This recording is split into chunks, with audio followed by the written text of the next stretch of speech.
अनन्तधर्मणस्तत्त्वं पश्यन्ति प्रत्यगात्मना अनेकान्तमयी मूर्तिर्नित्यमेव प्रकाशताम्।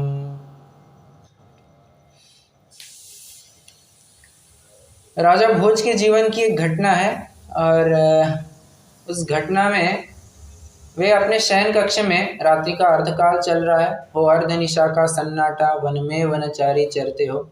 उस काल में अपने राज कक्ष में बैठ कर के आनंद से अपनी स्वरचित कविता का आनंद ले रहे हैं। मतलब वे कवि तो थे ही, इसमें कोई शंका नहीं। उन्होंने पूरा राज्य ही कवियों से, विद्वानों से भर रखा था और ये तभी कर पा रहे थे जब वे स्वयं एक बहुत बड़े सुभट ज्ञानी पंडित विद्वान व्यक्ति थे। संस्कृत का बहुत बड़ा ज्ञाता समझा जाता है उन्हें और मतलब बहुत शिक्षण के प्रचार प्रसार में उन्होंने बहुत योगदान दिया।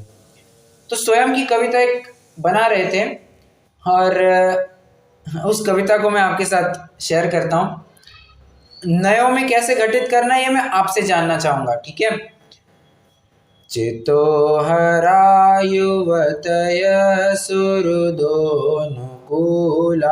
सद्बान्धवा प्रणय गर्भगिरश्च भृत्या गर्जन्ति दन्ति निवहास्तरलास्तुरङ्गा सम्मीलने नयनयोर्नहि किंचिदस्ति। क्या कह रहे हैं? पहली 3 लाइनें वर्सेस लास्ट लाइन, अपन को ऐसा एनालाइज करना है, ठीक है। मैं एक एक पंक्ति बोलता हूँ, उसका एक एक अर्थ करते जाता हूँ। चेतो हरा युवतय सुहृदोनुकूला। चेतो हरा युवतय, चित्त का हरण करने वाली ऐसी युवतियां, ऐसी पत्नियां मिली हैं मुझे। आहा। सुहृदोनुकूला, और उसके ऊपर क्या, जितने भी मेरे सहृदय, सहृदय मतलब अभिन्न हृदय मतलब मित्र, जितने भी मेरे मित्र जन है वे सभी मेरे कितने अनुकूल है। और भी बड़ी बात आगे, सद्बांधवा प्रणय गर्भगिरश्चन भृत्या। कह रहे हैं बंधुजन भी बड़े सुयोग्य है और सेवक भी कितने प्रेम प्रीति से मेरे साथ बात करते हैं। सेवक भी आदरार्थी है, आज्ञाधारी है, जब चाहो तब हाजिर रहते हैं, जैसा चाहो मनवांछित सब आपको विषय प्रस्तुत करके देते हैं। जो आप कहो सेवक आपके लिए हाजिर रहता है। कितने आज्ञाधारी है ये सब। और तो और, ये तो सिर्फ मैंने मनुष्यों की बात की जो मेरे संयोग में है। तो जरा मेरी गजशाला और क्या कहते हैं, हस्तिशाला और अश्वशाला भी तो देखो कैसी है। गर्जन्ति दन्ति निवहास्तरलास्तुरंगा। कह रहे हैं गर्जन्ति दंती, दंती मतलब हाथी। मेरे हस्तिशाला में एक एक हाथी इतना बलशाली है जिसकी बस चिंगाड़ मात्र से शत्रु पक्ष घबरा जाता है, उसका दम टूट जाता है। इतने बलशाली हाथी हैं मेरे क्या कहना चाहिए, हस्तिशाला में। और घोड़े भी इतने चुस्त है, फुर्तीले हैं, बिजली की भांति, बिजली की रफ्तार से चलते हैं। जब चाहो जहाँ चाहो हिनहिनाते हुए बस अपनी चाल पकड़ करके चले, हमें ले चलते हैं। अब यहाँ तक ये 3 लाइनें तो इन्होंने बना दी, चौथी लाइन उनको सूझ नहीं रही थी राजा भोज को। हुआ क्या, इत्तेफाक से उन्हीं के राज कक्ष में एक चोर आया था। हालांकि वो चोर, उसके ऊपर क्या कहना चाहिए, उसको चोर कहलवाया गया था। मतलब वास्तव में था वो विद्वान ही, परंतु उसकी विद्वत्ता को लेकर के उसकी कोई आजीविका चल नहीं रही थी और वो बड़ा परेशान चल रहा था। तो बहुत दूर गांव से वो आकर के राजधानी में घुस गया और किसी तरह से जान बचाते बचाते राजधानी में घुस गया, राजकक्ष में घुस गया। और बस वो भी सुन रहा था ये 3 लाइनें। उसको तुरंत राजा को चौथी लाइन ख्याल में नहीं आई। वो चोर सोचने लग गया, चलो मैं ही बोल देता हूँ। आगे आकर के उसने चौथी लाइन बोली, सम्मीलने नयनयोर्नहि किंचिदस्ति। हे राजन, ये जितने भी आप सभी संयोगों के बारे में इतना अनुकूल महसूस कर रहे हैं स्वयं को। सम्मीलने नयनयोर नहीं किंचिदस्ति, आंखें बंद करने पर एक कुछ नहीं दिखाई देने वाला है। हालांकि यहाँ पर इन्होंने मरण की बात रखी है। आंख सम्मीलने नयनयोर मतलब आंखें बंद होते ही कुछ भी नहीं रहता है, ये सब संयोग छूट जाने वाले हैं।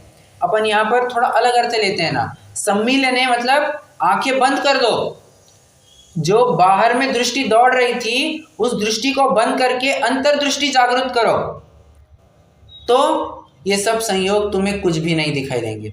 प्रश्न है मेरा, आपको इसमें 8 नए में से नए घटित करने हैं। मैंने तो स्टोरी सुना दी आपको, मुझे तो नए घटित करवाने हैं इसमें।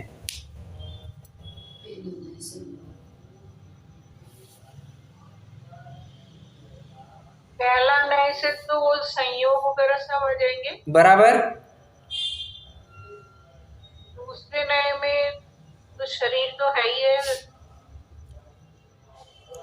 यहाँ पर शरीर की बात नहीं आई है, शरीर की बात नहीं आई है। हाँ, तेज गति से घोड़ों का चलना ये सब नहीं आएगा दूसरे नए। ये सब संयोग तो पहले नए में हो गए, और कौन सा नए लगेगा? प्राइम।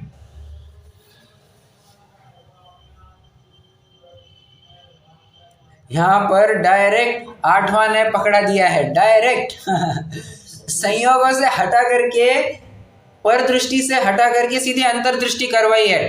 मैं फिर से लाइन बोलता हूँ, सम्मीलने नयनयोर नहीं किंचिदस्ति, आंखें बंद करने पर ये कुछ नहीं दिखाई देता है। अरे वो कबीर का भी मतलब क्या कहना चाहते, कबीर के धोखे के बारे में बाद में आते हैं।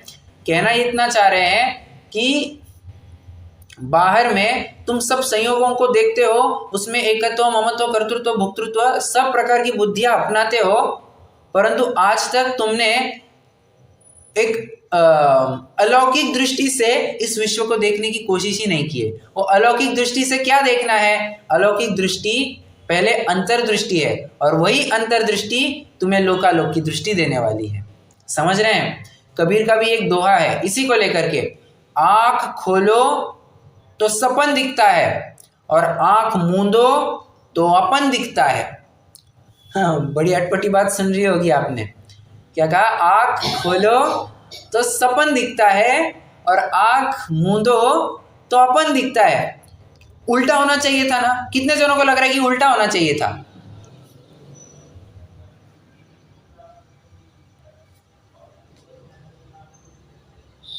अरे कुछ तो बोलेंगे। हाँ, थोड़ा गड़बड़ लग रही है ना, गड़बड़ लग रही है। आँख खोलने पर सपना कैसे दिखेगा? वही तो हम कहना चाह रहे हैं भले आदमी, ये जो तुम कुछ देख रहे हो सब दिवा स्वप्न है। मतलब यार जस्ट डे ड्रीमिंग, स्वप्न के अलावा और कुछ नहीं है यहाँ पर। स्वप्न क्या है? एक कोई काल्पनिक बात होती है, ये भी तो सब काल्पनिक तो नहीं कह सकते, परंतु तुमने जितने भी संयोग मान रखे हैं वो तुम्हारी अपनी कल्पना में ही तो माने हैं। ये मेरा, ये उसका, ये परा है, ये मेरा, ये मेरा तेरा, मेरी तेरी कहाँ होती है? वस्तु तो वस्तु की होती है। मेरा तेरापना कैसे हुआ? ये मेरा तेरापना तूने सारी अपनी कल्पना में बिठाया है, और ये कल्पना ही तो तुम्हारा सपना है। तो वही कह रहे हैं, आँख खोलो तो सपन दिखता है और आँख मूंदो तो अपन दिखता है। आँख बंद करके वो क्या कहना चाहिए, फिर से वही शब्द, अंतर्दृष्टि जब प्रकट हो जाएगी तो बराबर स्वयं को स्वयं दिखने में आ जाओगे। कितने जनों को मैं ये छंद रेलेवेंट लगा? बराबर, हाँ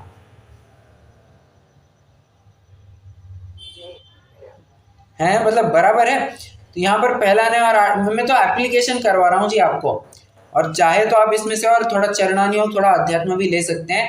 बात तो इस छंद में यही कही जा रही है, संयोगों से रंच मात्र भी सुख आने वाला नहीं है। ये तो तुम्हारे सब, अच्छा संयोगों में इष्ट बुद्धि कब आ रही है? जब तुम्हारे सब पुण्य कर्म का उदय है, प्लस तुम्हें उन पुण्य कर्म में अनुकूलता महसूस हो रही है। देखिए 3 बातें हैं। एक तो अच्छी वस्तु प्राप्त होना, वो अच्छी वस्तु जिस कर्म के निमित्त से प्राप्त हुई है वो कर्म का उदय, और उस वस्तु में अच्छा बुरापना कहाँ से लाया? अरे ये तो तुमने उसमें अच्छापना देखा या तुमने उसमें बुरापन देखा, फर्क तो वहां पर पड़ गया। ठीक है, तो आप थोड़ा सा ऐसा एक्सटेंड करेंगे तो दूसरा और तीसरा नहीं भी लग जाएगा, परंतु अपन छंद के हिसाब से जाएंगे तो छंद में तो ऐसा कुछ लिखा नहीं, सीधा पहला ने और बाकी डायरेक्टली आठवां ने ही दिखाई दे रहा है। हालांकि उन्होंने कोई पहले ने और आठवें ने से बात नहीं की थी, ये तो अपन घटित कर रहे हैं, बराबर। तो कहने की बात मेरी इतनी है, संयोगों से सुख नहीं आता है, सुख आएगा बाहर जो ढूंढा न भगवान पाया, संसार को ही है तूने बढ़ाया, देखो निज आत्म की ओर तेरा प्रभु तुझ में ही डोले। यही बात कह रहे हैं तुम्हें अंदर। मैं आपको 2-3 दिन पहले यही कह रहा था ना, look in and not look out is the outlook of Jainism. क्या कहा? Look in and not look out is the outlook of Jainism. Outlook मतलब क्या? मूल सिद्धांत, एक ऐसा अर्थ अपन टेम्पररी कर सकते हैं। आउटलुक वैसे ये होता है, आउटलुक माने प्रेजेंटेशन, या यूं मान के चलिए बाहरी अपीयरेंस को आउटलुक कहा जाता है। ठीक है, what's the outlook of this plan, नक्शा क्या है। परंतु अपन टेम्पररी पर्पस के लिए ऐसे समझ सकते हैं कि आउटलुक मतलब मूल सिद्धांत क्या है, किस बुनियाद पर ये जैन धर्म टिका है, मतलब जैन धर्म की बुनियाद क्या है, बुनियादी तत्व क्या है। तो कह रहे look in and not look out is the outlook of Jainism. Done. चलिए, ये तो सहज ही में मैंने आज सहज विकल्प आया, मुझे सहज सूझ गई कि हाँ ये भी छंद ऐसा अप्लाई कर सकते हैं, तो मैंने आपके साथ शेयर किया। हम अपने प्रकरण में जुड़ जाते हैं। कल हमने अंत में जाते जाते एक आखिरी 2-3 मिनट में एक प्रकरण देखा था। क्या प्रकरण था वो? लास्ट में प्रकरण देखा था, एकदम लास्ट में।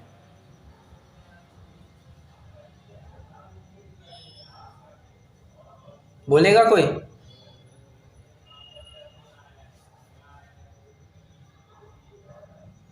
देखिए, मैंने लास्ट में ये लिया था, व्यवहार नय का ग्रहण करना मतलब क्या और निश्चय नय का ग्रहण करना मतलब क्या, इसके ऊपर मैंने खुलासा किया था, बराबर।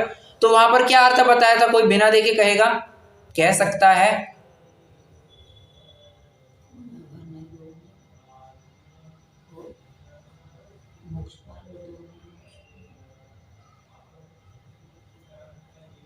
बोलेंगे कोई? निश्चय नय को ग्रहण करना मतलब क्या और व्यवहार नय को ग्रहण करना मतलब क्या? व्यवहार को हे दृष्टि से ग्रहण करना और उसे फायदे दृष्टि। बराबर। व्यवहार नय को हे दृष्टि से ग्रहण करना ही उसका ग्रहण है, और निश्चय नय को उपादेय दृष्टि से, निश्चय नय को उपादेय मतलब निश्चय नय के विषयभूत जो शुद्ध वस्तु है उसको उपादेय रूप से ग्रहण करना ही निश्चय नय को ग्रहण करना है। ठीक है, अब आज ना मैं थोड़ा सा प्रश्न घुमाता हूं। व्यवहार नय को छोड़ना मतलब क्या और निश्चय नय को छोड़ना मतलब क्या? कल मैंने ग्रहण की बात की थी, आज मैं छोड़ने की बात कर रहा हूं।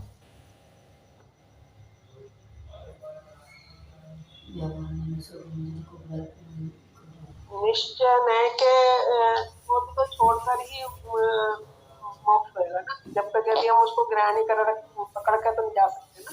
क्या कहा?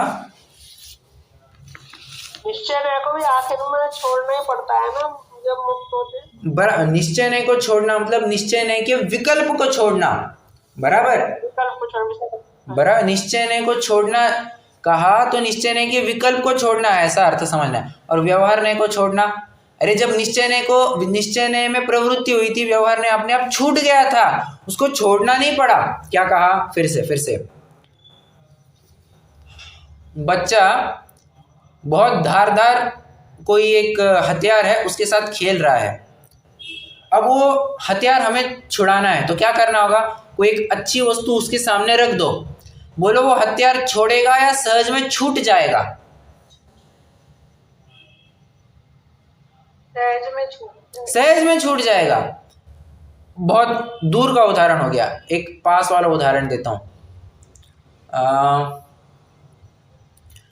हाँ, पास वाला इन द सेंस, थाली में करेले की सब्जी परोसी। अब मैं नहीं जानता किसको पसंद आती है नहीं आती है, बट करेले की सब्जी थाली में परोसी है, मान के चलिए नहीं पसंद आती है। और उसी के बाजू में काजू की बर्फी ला करके रख दी है। बोलिए करेले की सब्जी छोड़नी पड़ेगी या छूट जाएगी? छूट जाएगी। उसी प्रकार निश्चय ने सुपीरियर होने के कारण व्यवहार उसमें प्रवृत्ति करते से ही व्यवहार ने छूट जाता है, उसको ऐसा छोड़ना नहीं पड़ता। हाँ, परंतु व्यवहार ने को छोड़ने का जो भी उपदेश दिया जाता है उसी में बने रहना, उसी में मत बने रहो। तुम्हें निश्चय नय में भी प्रवृत्ति, मतलब निश्चय नय के विषय में भी प्रवृत्ति करनी है, ऐसा समझना होगा। बराबर है? तो निश्चय नय को भी छोड़ा जा सकता है, इस बात का हमें ज्ञान होना चाहिए। मोक्ष मार्ग प्रकाशक अगर आपके पास होगा तो ले लीजिए, मैं उसमें से कुछ प्रकरण पढ़ के दिखाऊंगा। मोक्ष मार्ग प्रकाशक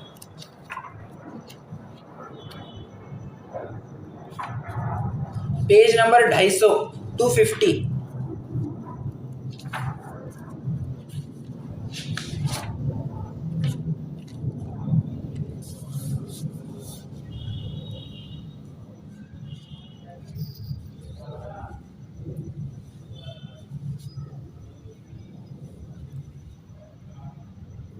आ गए?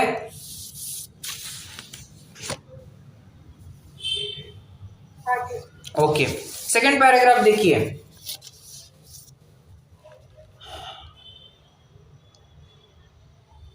वहां वह कहता है कि वह कौन? वह मतलब कौन? ये 250 पेज नंबर कहाँ है ना, तो उभयाभाषी समझना आप। 248 पेज पर देखिए ना, उभयाभाषी मिथ्या दृष्टि। तो उभयाभाषी मिथ्या दृष्टि कह रहा है, वहां वह कहता है कि श्रद्धांत तो निश्चय का रखते हैं और प्रवृत्ति व्यवहार रूप रखते हैं, इस प्रकार हम दोनों को अंगीकार करते हैं। मतलब ना व्यवहार छूटेगा ना निश्चय छूटेगा, दोनों बात बराबर अपने साथ बनी रहेगी। पंडित साहब कह रहे हैं नहीं, तुम गलत समझ बैठे। क्या? ऐसा भी नहीं बनता, क्योंकि निश्चय का निश्चय रूप और व्यवहार का व्यवहार रूप श्रद्धान करना योग्य है। एक ही नय का श्रद्धान होने से एकांत मिथ्या तो होता है, तथा प्रवृत्ति में नय का प्रयोजन ही नहीं है। प्रवृत्ति तो द्रव्य की परिणति है, वहां जिस द्रव्य की परिणति हो उसको उसी की प्ररूपित करे सो निश्चय नय, और उसी को अन्य द्रव्य की प्ररूपित करे सो व्यवहार नय। ऐसे अभिप्राय अनुसार प्ररूपण से उस प्रवृत्ति में दोनों नय बनते हैं। कुछ प्रवृत्ति ही तो नय रूप है नहीं, इसलिए इस प्रकार भी दोनों नयों का ग्रहण मानना मिथ्या है। देखिए क्या कह रहे हैं, दोनों नयों का ग्रहण मिथ्या मान रहे हैं। आपने तो अभी कहा, क्या अभी मतलब 12वीं गाथा की टीका पढ़ना जरा, क्या बात आई है? 12वीं नहीं, हाँ 12वीं गाथा। नहीं, जयी जिणमयम पवज्जः तामा व्यवहार निश्चये मुणः एकेण वीणा छिज्जयी तिथम अन्येण पुनतच्चम। हे जीवो, यदि जिनमत में प्रवर्तना चाहते हो तो निश्चय व्यवहार दोनों को मत छोड़ो, क्योंकि एक को छोड़ने पर, एक मतलब निश्चय को छोड़ने पर तीर्थ का लोप होगा, तत्व का लोप होगा, और व्यवहार को छोड़ने पर तीर्थ का लोप होगा। तो हे जीवो, दोनों को अपना बनाए रखो। अब पंडित जी साहब कह रहे हैं कि दोनों के ग्रहण करना मिथ्या है। प्रश्न है मेरा, कौन सही है?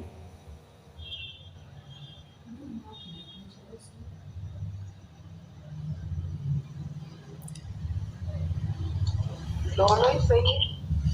कैसे? फर्क इतना है, आचार्य देव ने पॉजिटिव अप्रोच रखा है, पंडित जी साहब ने negative approach, negative in the sense उन्होंने नेगेशन की तरफ से बात रखी है। वे कह रहे हैं दोनों नयों का ग्रहण, तो दोनों नय को उपादेय मान बैठा और समान रूप से उपादेय मान बैठा, यही तेरी गलती हुई। आचार्य अमृतचंद्र देव ने जिस गाथा का क्या कहना चाहिए, जिस गाथा को उद्धृत किया है उसका छल मत ग्रहण करना। वे तो यही कहना चाह रहे हैं कि व्यवहार न्याय को ग्रहण करना मतलब हेय रूप से ग्रहण करना, ये तो हम भी मानते हैं, परंतु तो उस रूप से ग्रहण करता ही नहीं है ना, इसलिए हमको कहना पड़ा कि तू निश्चय और व्यवहार दोनों को ग्रहण करेगा। तो ऐसी तो बात हो नहीं पाएगी। तो क्यों? क्योंकि दोनों को समान रूप से ही उपादेय मान रहा है, जो कि बात योग्य नहीं है। ठीक है, चलिए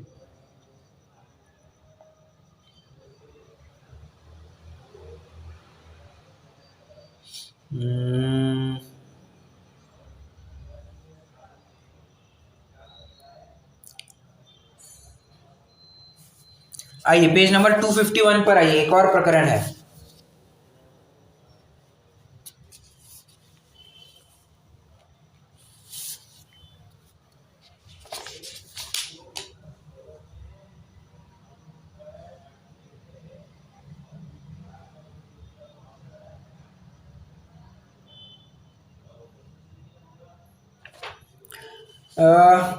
बीचों बीच एक प्रश्न है। यहाँ प्रश्न है कि यदि ऐसा है तो जिन मार्ग में दोनों न्यायों का ग्रहण करना कहा है, सो कैसे? आई बात, सो कैसे? जिन मार्ग में कहीं तो निश्चय ने की मुख्यता लिए व्याख्यान है, उसे तो सत्यार्थ ऐसे ही है ऐसा जानना, तथा कहीं व्यवहार ने की मुख्यता लिए व्याख्यान है, उसे ऐसा है नहीं निमित्ताधिक की अपेक्षा उपचार किया है ऐसा जानना। कितने जनों को समझ में आया? दोनों न्यायों को ग्रहण करना मतलब क्या? निश्चय न्याय का विशेष सत्यार्थ इस रूप से ग्रहण करना, और व्यवहार न्याय का विषय किस प्रकार ग्रहण करना? यह सत्यार्थ इस प्रकार से ग्रहण करना। कितने जनों को समझ में आया?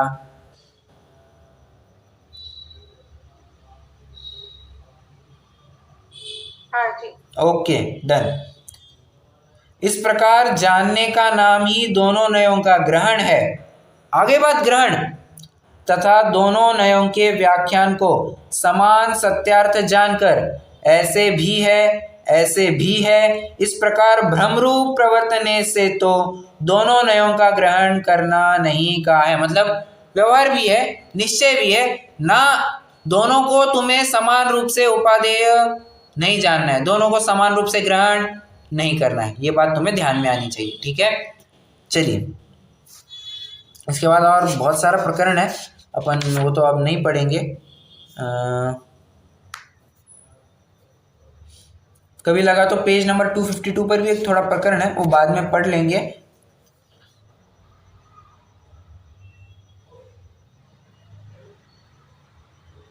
ठीक है, वैसे आज या कल में ही ये 252 253 पढ़ना हो जाएगा, बट देखते हैं। चलिए, तो क्या बात आई थी? मैंने तो इतना भर सिद्ध करने की कोशिश की कि ग्रहण के अर्थ में या छोड़ने के अर्थ में फर्क है। वैसे एक प्रश्न है मेरा छोटा सा, मैंने ग्रहण की बात की, साथ ही साथ छोड़ने की बात भी क्यों की? मतलब व्यवहार ने निश्चय ने की ग्रहण की बात की, साथ ही साथ व्यवहार ने निश्चय ने के छोड़ने की बात भी क्यों की? जब तक ग्रहण नहीं करेंगे तो छोड़ेंगे कैसे? राइट, क्योंकि ग्रहण यह छोड़ने सापेक्ष ही होता है। ज्ञान या यूं कहिए ग्रहण यह प्रत्याख्यान सापेक्ष ही होता है, और प्रत्याख्यान भी ग्रहण सापेक्ष ही होता है। ये बात हमें समझनी चाहिए। ठीक है, चलिए कल अपन एक विषय के ऊपर चर्चा कर रहे थे, जिसके ऊपर बहुत लंबी चर्चा चली। व्यवहार न्याय का कुछ कार्य है या नहीं है? अपन इस प्रश्न की खोज में निकले हैं। क्या व्यवहार न्याय वास्तव में अभूतार्थ है, झूठा है? वास्तव में मतलब क्या सच में वो झूठा ही है? तो कह रहे नहीं, झूठा नहीं है। व्यवहार को असत्यार्थ अभूतार्थ जरूर कहा होगा, झूठा तो वो बिल्कुल नहीं है। कैसा? तो फिर निश्चय न्याय ही की बात क्यों की जाती है? क्योंकि काम तो निश्चय न्याय से सदने वाला है, जिससे काम सदेगा बात उसी से की जाती है। और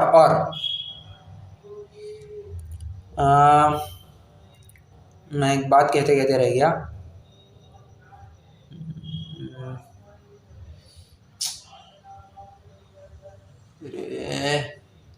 कुछ कहने वाला था मैं, अभी ध्यान से ओझल हो गई।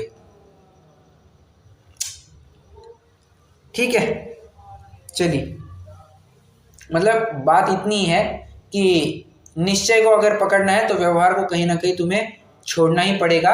हाँ, परंतु व्यवहार तो किसी किसी काल में प्रयोजनवान होता है, ये हमें समझना चाहिए। जब भी शुद्धोपयोग में बने नहीं रहेंगे तब शुभोपयोग के सहारे के द्वारा हम पुनः स्थापित हो जाएंगे कहाँ? शुद्धोपयोग में। तो ये शुभोपयोग कोई तुम्हें भटकाने के लिए नहीं है, तुम्हें याद दिलाने के लिए है क्या? कि शुभोपयोग से भी अच्छा है शुद्धोपयोग। ठीक है। एक प्रश्न है वैसे जिसकी चर्चा अभी चालू होगी। निश्चय और व्यवहार में संबंध क्या है? आप डे 1 से निश्चय व्यवहार करते आ रहे हैं।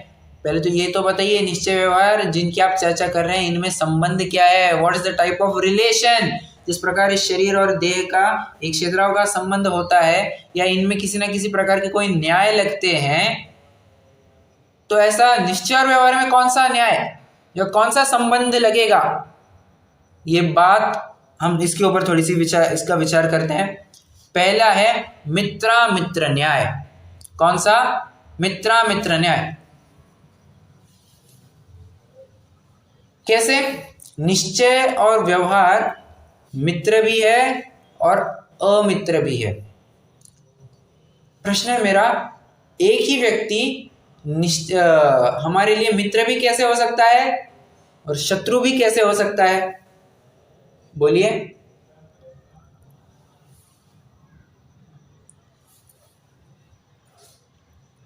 एक ही व्यक्ति शत्रु भी कैसे और मित्र भी कैसे?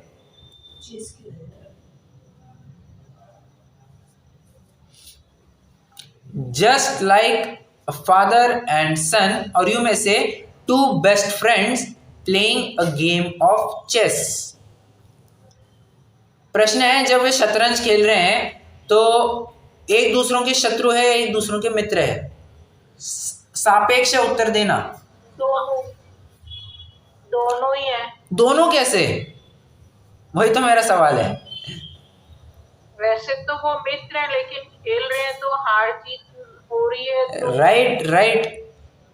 खेल रहे हैं, उससे पहले क्या थे? मित्र थे। बाद में क्या होंगे? मित्र है। अभी भी क्या है? अभी भी मित्र ही है। बस फर्क इतना है कि शतरंज खेल रहे हैं तो खेल में तो जय पराजय चलती है, हार जीत चलती है, तो किसी ने तो जीतना ही है। या तो रमेश ने जो जीतना है या सुरेश ने जीतना है, कोई तो एक जीतेगा ही जीतेगा। और खेलते वक्त भी कैसे खेलते हैं? ये मेरा मित्र है, अरे यार बेचारा हार जाएगा, उसको कैसा लगेगा, इस प्रकार से खेलते हैं, या उसको मुझे अच्छी तरह से मात देनी है, इस प्रकार खेलते हैं। बोलिए। मात देनी है, इस प्रकार। बराबर। मैं इसके राजा को शह दिए बिना नहीं रहूंगा, यही मेरा अभी ऐसी मैंने प्रतिज्ञा ठान ली है, ऐसा वो कहता है। तो मित्र भी है। अच्छा, इस प्रकार से तो हमने शत्रुता देख ली। मान के चलो उस मित्र को कोई दिक्कत हो जाए, उसको थोड़ा सा हार्ट ट्रबल होने लग जाए, थोड़ा सा वो झटके खाने लग जाए, तो दूसरा मित्र की कहेगा क्या? जाने दे, पागल साला, कितना मुझे परेशान करता था। क्या वो ऐसा कहेगा कभी? नहीं कहेगा। क्यों? मित्र भी है, कोई कोरे शत्रु ही शत्रु नहीं है, मित्र भी है। ये बात हमें समझनी चाहिए। ठीक है। तो मित्र न्याय नाम का एक न्याय निश्चय व्यवहार में घटित होता है। अगला, साध्य साधक संबंध। क्या कहा? निश्चय व्यवहार में साध्य साधक संबंध लगता है। यहां पर मुझे प्रश्न है आपसे, साध्य कौन और साधक कौन? साधक व्यवहार और साध्य निश्चय। बराबर। रिस्पेक्टिवली लगाना, घूम मत जाना। निश्चय यह साध्य हुआ करता है, व्यवहार यह साधक है। व्यवहार में ही तो स्थित रह करके साधना की जाती है और फिर व्यवहार नए के विकल्प से भी पार हो जाते हैं। बराबर। तो साध्य साधक संबंध। एक है निषेधक निषेध्य संबंध। क्या कहा? निषेध्य निषेधक संबंध। वो जैसे जैसे आगे आगे के उसमें बढ़ते जाते हैं तो पीछे पीछे का निषेध हो जाते हैं। एग्जैक्टली, बहुत बढ़िया, ये रहा एप्लीकेशन। जैसे जैसे अगला नए जाएंगे वैसे वैसे पिछला नए उसके लिए व्यवहार हो जाएगा। क्यों? अगला नए पिछले नए का निषेध करके ही स्वयं को स्थापित करता है। ये बात हमें समझनी चाहिए, ध्यान रखना। ये हमें लगते विरोधी होंगे पर है नहीं ये विरोधी। ये तो ऐसी बात हुई कि दो भाई है, दो भाई धंधा चला रहे हैं बराबर से। एक भाई सब सेल्स की बिक्री देखता है, कितनी सेल्स हुई, कितनी बिक्री हुई, सब इसके बारे में देखभाल करता है। और एक भाई खर्चे ही खर्चे के ऊपर ध्यान देता है। ठीक है, मगर खर्चा माने खरीदारी। तो प्रश्न है मेरा, वो खरीदने वाला बेचने वाले से नाराज होता है क्या, या वो बेचने वाला खरीदने वाले से नाराज होता है क्या? नहीं होता। नहीं होता है।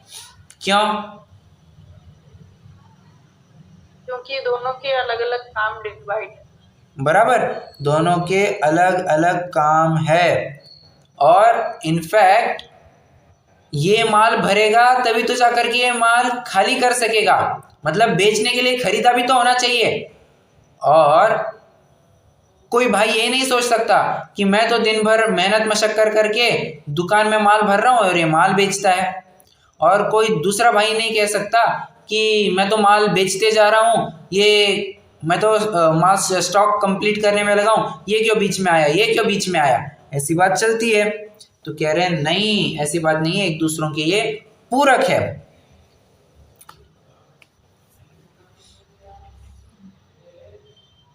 ठीक है, एक और संबंध लागू होता है, प्रतिपाद्य प्रतिपादक संबंध। आज अपन ज़्यादा चर्चा नहीं करेंगे, आज अपन यही रुक जाएंगे लगभग।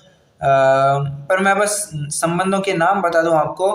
निषेध्य निषेधक संबंध, ये किसमें लगेगा? पांचवें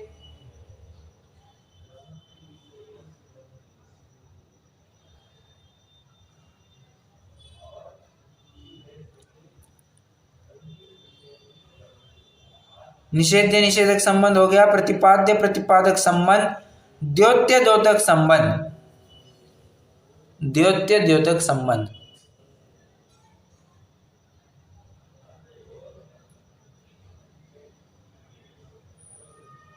ठीक है, चलिए। तो इस प्रकार से कुछ संबंधों की बात निश्चय और व्यवहार में क्या होते हैं इसकी चर्चा की। मुझे लगता है आज अपन यही रुक जाएंगे। कोई प्रश्न विशेष हो तो जरूर रख सकते हैं, नहीं तो जिनवाणी स्तुति करेंगे।